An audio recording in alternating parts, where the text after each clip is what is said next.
Hey folks, this is JR with DIY Prepper. Welcome to the channel.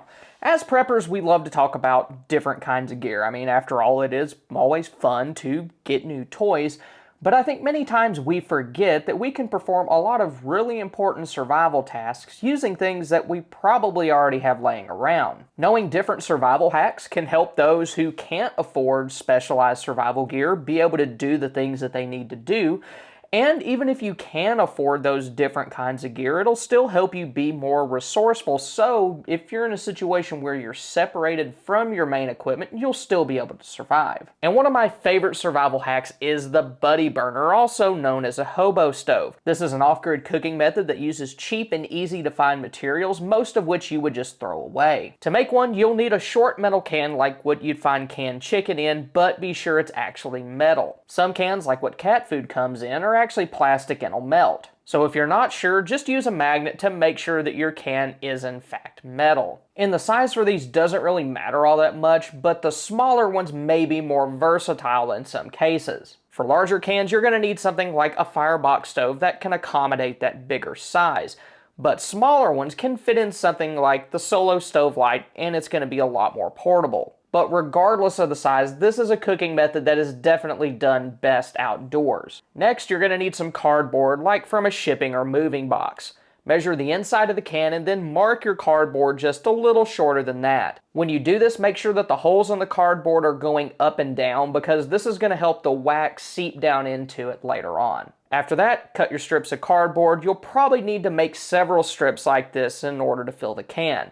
Next, roll the strips up. This will help them fit down inside of the can easier and will allow you to pack them more densely. And you do want the cardboard to fit into the can as tightly as possible. After you fill the can with cardboard, use a small scrap of what's left over to create a wick that'll extend just a little bit above the rest of the cardboard, and this will help you light the stove later on. Next, melt some wax. You can use wax from an old candle or buy a box of wax like this. And I prefer to use non-scented candles for this, and I also melt the wax in something like a tin can that like pasta sauce came into so that I don't mess up any of my wife's cookware and drastically reduce my expected lifespan. After the wax is melted, carefully pour it into the can. If it's still really hot, it'll bubble like mine did, so you may need to stop occasionally and let those bubbles die down. After that, your buddy burner is ready to use. Light it using the wick that you created earlier, and it may take a little while to get going, but once it does, it should have a pretty large flame. Another cooking-related survival hack that I really like is the soda can alcohol burner. I made my first one that I have here during the 2021 Texas ice storm, and what I like about these is that they're pretty versatile when it comes to the kinds of fuel that you can use. You can use denatured alcohol, yellow heat, isopropyl alcohol, and even Everclear. And to make one of these, you're actually going to need 2 soda cans. Once you have them, use something like a book and a Sharpie to measure the height of the stove from the bottom of the cans. This isn't a set height, but around 1.5 inches to 2 inches has worked well for me, and you'll do this for both cans. Next, use the scissors to cut along the lines, and the pieces should be the same height. Go ahead and save what's left of the cans since you're going to need them later. And for this next part, you're going to need to be pretty careful. You're going to take one of the cans and score the inside edge of the bottom. I used a box cutter for this, and wearing protective gloves is definitely a good idea. When you're doing this, you're going to need to make several passes to remove enough material. And you're not trying to cut all the way through that can, rather you're just trying to remove enough to weaken it so that it's easier to snap off later on. Next, score 2 perpendicular lines going across the bottom of the can and go over these several times as well. The more time that you spend scoring the outside and middle of this section, the easier that it's going to be to remove. And a good general guideline for when it's ready to take out is that as you're scoring the middle of that can, if you can turn it over and see indentations from those score lines on the other side of the can, then it's probably close to being ready. To remove this section, make a plunge cut where your perpendicular lines intersect and follow that line to the edge of the intersection, and do that for the other sections as well. Next, use pliers to remove the individual pieces, grab a hold of them, and rock them back and forth until they break free. You can also use the end of the box cutters to knock those pieces down a little bit if you need to. If you did a good job scoring the edges, these should come out without too much trouble. After I get the pieces out, I also like to smooth out any sharp edges with a file. Next, you're going to create your jet holes along the edge of the can, and the easiest way to do this is with a drill, but I have heard of people using things like finishing nails or thumbtacks as well.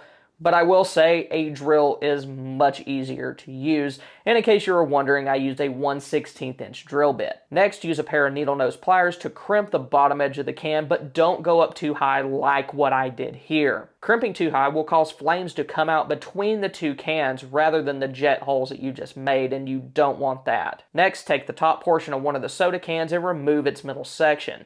Use scissors to make a straight cut up the middle of the can and then around it. And you can flatten it either by rolling it the opposite way or just placing something heavy on top of it for a while. Next, measure the total height of the bottom can and the height of the top can shoulder. Add those two numbers together and transfer that measurement to the flat piece that you made earlier. And this piece needs to have clean edges and be as straight as possible, because this is what you're going to use to separate the middle fuel chamber from the outer burn chamber. So when you're doing these measurements and making these cuts, be very careful. After you've made your cut, roll that strip so that it'll fit inside of the can and adjust it so it sits inside the bottom can inside of that groove. When you've adjusted it to the right size, hold it together and make two small cuts with your scissors where it overlaps one over the other.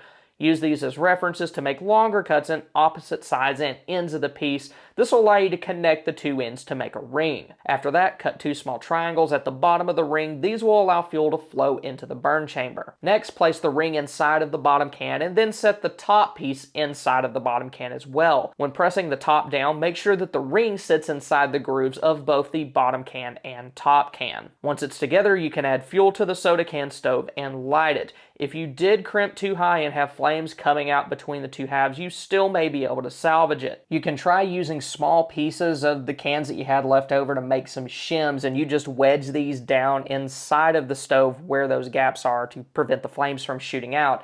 And the good thing about this is that it could prevent you from having to remake the entire top section of your stove, which is the most difficult and time-consuming part. If your soda can stove is working properly, then it should look like this after it heats up. And these work really well if you don't want to buy a commercial alcohol stove, or you already have one but want to have some extras for additional kits. Just be aware that when these start burning, you're either going to need to let them burn themselves out or smother the flame to get them to stop. And something like this metal camp cup set upside down on it will do that. Also, be sure that you don't place these directly on any surface that you don't want to get burned, because the stoves themselves do get pretty hot. Another survival hack that everyone should know is Vaseline and cotton ball fire starters. These are easy to light and they burn for a while, giving you a very good chance of getting a fire started. To make them, place some cotton balls inside of a Ziploc bag along with a glob of Vaseline. Shut the bag and spread the Vaseline over the cotton balls as evenly as you can. And when you put these in a kit, I do like to double bag them just in case that bag gets a hole in it. You're not going to get Vaseline all over everything. When you get ready to use one of the cotton balls, remove it from the bag and separate the cotton ball's fibers and spread Vaseline over them as much as possible. And you can also use any extra Vaseline that you have in the bag. You should be able to light these using a ferro rod or any other common ignition source. But there are some other household items that work well as emergency fire starters also, and one of them is hand sanitizer. You can squirt a little bit out, strike it with a ferro rod, and the alcohol in it will ignite. This is a very similar concept to wood pellet starter gel. You can also use a 9-volt battery in steel wool as an emergency fire starter. Simply touch both contacts to the steel wool and it should light pretty quickly. Just be careful when you're doing this because it does work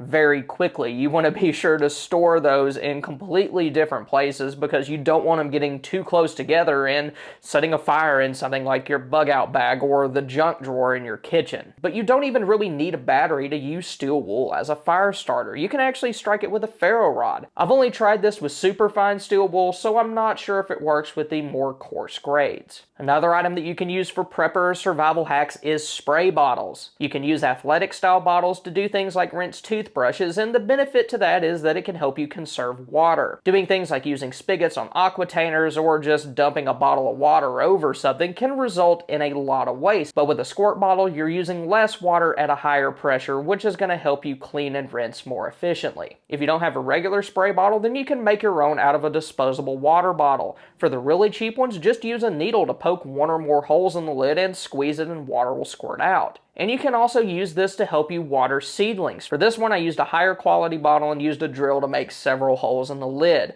This is a lot easier on the plants and it gives you more control than using a full-size watering can. Another useful survival hack involves turning a folding saw like a Baco Laplander into a pole saw so that you can reach higher branches. To do this, use zip ties to attach the saw to some sort of pole. You can use things like old tool handles or branches, and the larger heavy-duty zip ties work well for this. After you have everything put together, simply use it the same way that you would use a pole saw, but be very careful when doing this. Make sure that you're standing somewhere where the branch isn't going to come crashing down on you. Use safety gear, and you probably also want to have a rope on hand so that you can throw it up on the branch and pull it down if the saw gets jammed up. Pocket chainsaws can be used for this purpose as well. Just tie a rope to each end of the chainsaw and use the rope as a handle to pull it back and forth. And as with the folding saw, you may need to use your rope to pull the branch down if the chainsaw gets stuck. Another useful survival hack is making a duct tape mini roll. Keeping a full roll of duct tape in a bug out bag or get home bag isn't always practical because they're pretty big.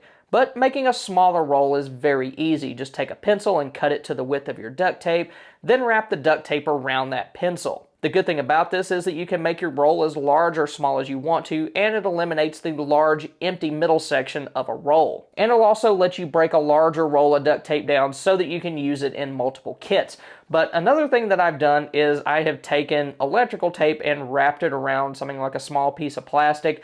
And what I mainly use that for is I keep it in my wallet to cover the sensors on automatic flushing toilets, because I really hate it when those things go off while I'm still sitting on the toilet and they splash my behind. It just really grosses me out. So I'll just tear off a little piece of that tape, stick it on the sensor, and then remove it when I'm done. This next hack is useful if you have something like a Spyderco sharp maker or other ceramic sharpening rods. If you have those, you know that it doesn't take very long for them to become covered in tiny metal particles. And after a certain point, those can make the sharpening stone less effective. But cleaning these is really easy, and all you need is a magic eraser. Just get it damp and rub the gray areas off of your sharpening stone, rinse it off, let it dry, and you should be good to go.